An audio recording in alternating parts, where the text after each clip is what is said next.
Hey, amazing viewers, I love connecting with you all around the world. Stay with me until the end, because what I'm about to share will leave you inspired and ready to take control of your own life. In today's story, you'll hear about an incredible twist that no one saw coming. Also, if this is your first time here, press the subscribe button and join our incredible journey. It was the kind of thing that you don't forget.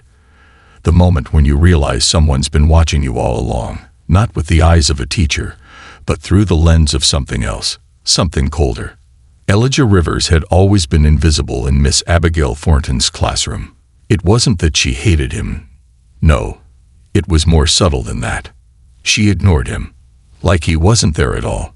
She would call on everyone around him, but never him. When he raised his hand, it was as though the room grew quiet, and his arm, no matter how high, never seemed to reach her attention. But that day, something felt different.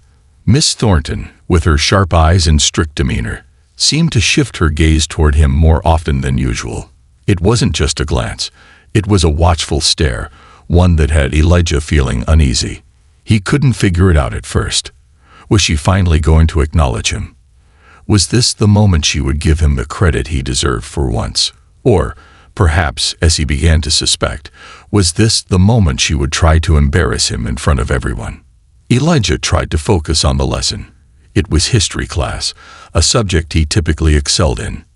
He was quick with his answers and loved to dive deep into the past.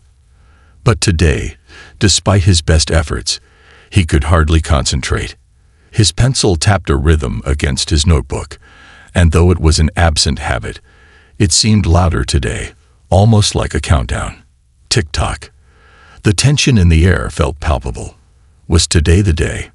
Elijah, Miss Thornton called out, her voice piercing through the murmurs of the classroom.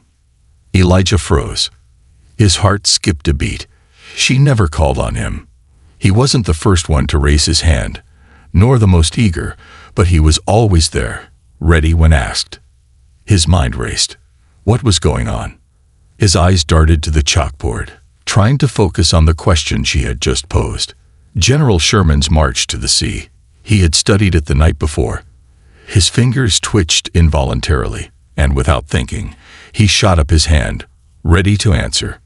She nodded toward him, and with a sharp flick of her wrist, Miss Thornton signaled him to speak. General Sherman's march to the sea was a military campaign aimed at breaking the Confederate South's resources and morale. It was part of the Union strategy to divide and conquer, cutting off vital supplies and demoralizing the enemy. His answer was textbook, perfect, sharp, and clear. Elijah watched her expression carefully. Miss Thornton's lips twitched, barely noticeable, but it was there. A small nod, a faint smile, as if she hadn't expected him to get it right. A few of the students exchanged glances, their eyes widening. Elijah could feel the weight of their stares. They had noticed it too. But just as quickly as the moment had arrived, it passed. The bell rang, signaling the end of class. Elijah felt a flicker of hope rise within him. Maybe things were changing. Maybe Miss Thornton was finally seeing him for who he was. But as the other students packed up their bags, Miss Thornton's voice cut through the chaos. "Elijah, stay behind for a moment," she said, her tone firm. Heads turned, and for a moment, time seemed to stop. Whispers followed him as he slowly walked to her desk, his mind racing with possibilities. What did she want now? To praise him for his answer? Or was she about to unleash something far more cruel? "Elijah," she began, folding her hands across her desk, "I overheard you talking about your grandfather the other day.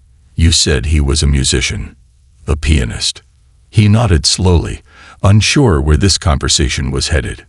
"Jazz, right?" she asked with a strange glint in her eye, the corners of her mouth twitching into something between a smile and a smirk. Elijah didn't respond immediately. There was something unsettling about her tone. She wasn't asking out of curiosity. She wasn't interested in his family history. She was sizing him up. "That's interesting," she said, leaning back in her chair, tapping her fingers on the desk. "I suppose you've picked up a thing or two from him then." A chill ran down Elijah's spine. He knew exactly what this was. A setup. The tension in the air thickened. And then she spoke again, her words cutting through the silence like a blade. "Tomorrow. Let's see what you've got." The next morning, Elijah walked into Jefferson Middle School with a weight he couldn't shake. It wasn't the usual pressure of a test or the normal dread of a math quiz. No, this was something different. This was the feeling of being cornered, of having no way out. The world around him seemed louder today, his steps heavier, as if every inch of the hallway was holding its breath. And the whispers, oh, the whispers. He could feel them before he even stepped into the classroom. They followed him like a cloud, thick with expectation. "Are you really gonna play today?"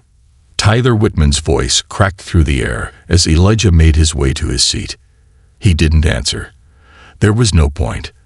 The question had already been asked by dozens of other voices. Elijah wasn't sure if it was curiosity or skepticism, but it didn't matter. He knew what was coming. He wasn't just about to prove himself to his classmates. He was about to face something far worse.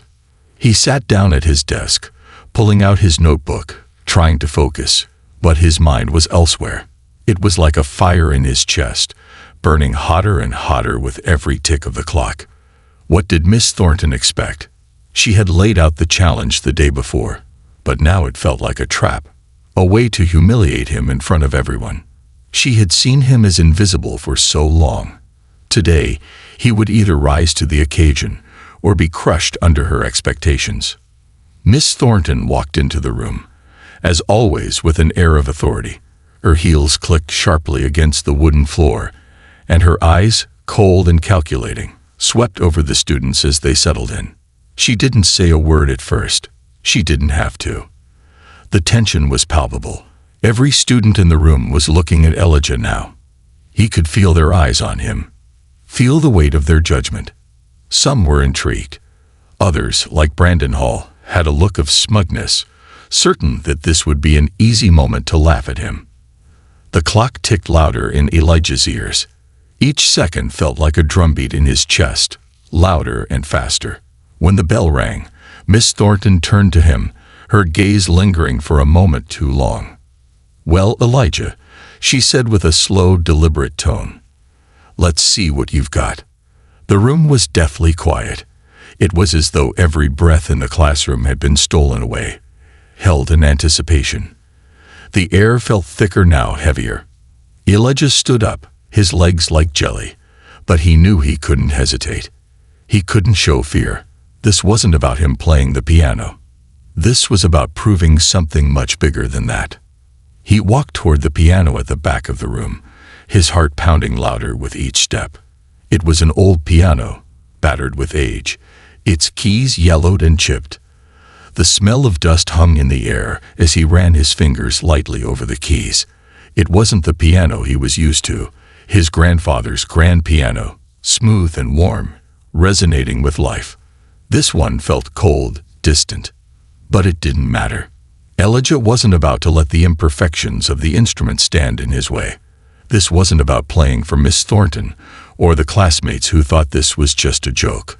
No, this was about something deeper. This was about showing them all what he was capable of, what they had missed, what they had never bothered to see.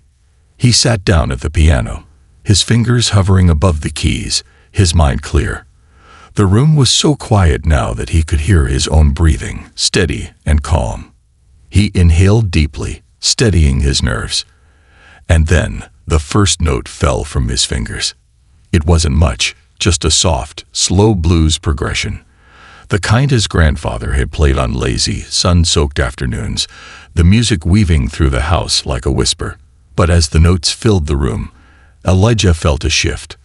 The whispers that had once followed him had stopped. The smirks from earlier were gone. All that remained was the sound of the music that told a story of resilience, of talent that couldn't be ignored, even if the world had tried to push it aside. His fingers moved with confidence now, flowing over the keys like water running through a stream. Every note he played felt like it was washing away the years of being overlooked, of being underestimated. It wasn't just about showing Miss Thornton up. This was about showing himself what he was capable of. And as the music swelled, filling every corner of the room, Elijah realized something. He wasn't just playing for the class or for Miss Thornton. He was playing for every single moment that had led him here. He was playing for every time his voice had been silenced, for every time someone had turned away from him without even realizing who he was. The class was watching now, some leaning forward, some sitting back, but all of them silent.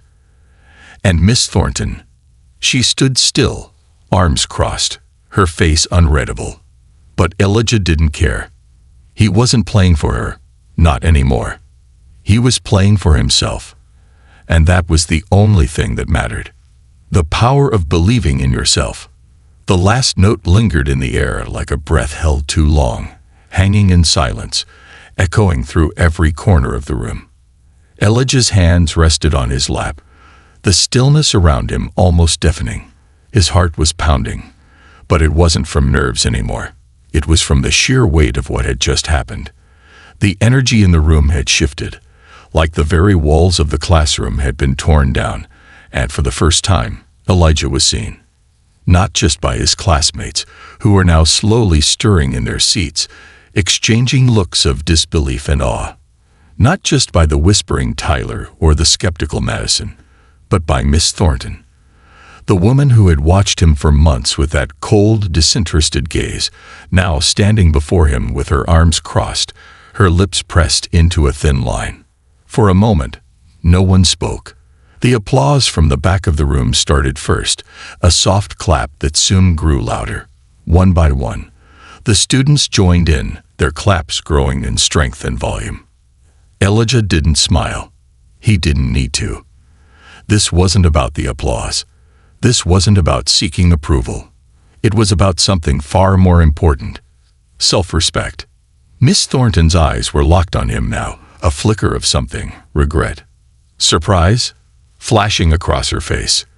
But it disappeared as quickly as it had come, leaving behind only a cold, professional mask.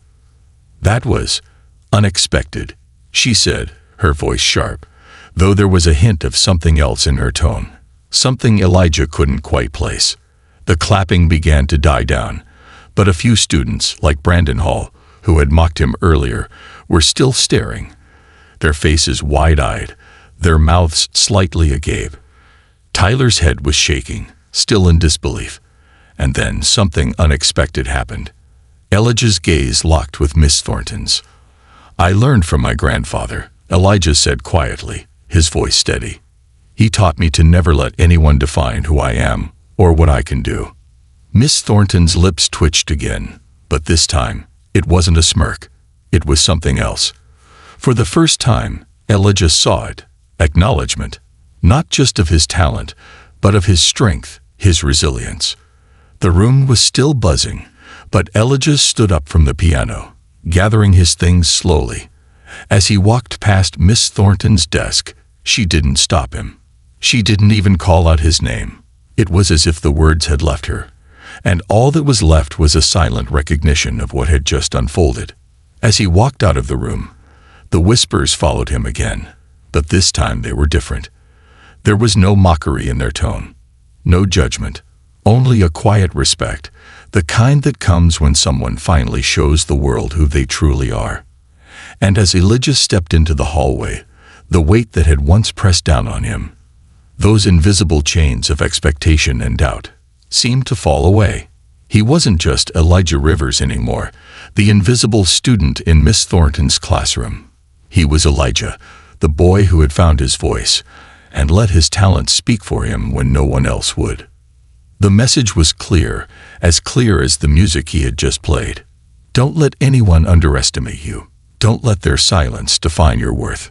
You are capable of more than you know, and your voice, your talent, your passion deserves to be heard. In the end, it wasn't the piano or the applause that mattered. It was the power of believing in yourself, the courage to stand up and show the world who you are, even when the world tries to overlook you. Because when you know your worth, no one can ever take it away from you. And sometimes, just sometimes, The most powerful thing you can do is to surprise everyone, yourself included.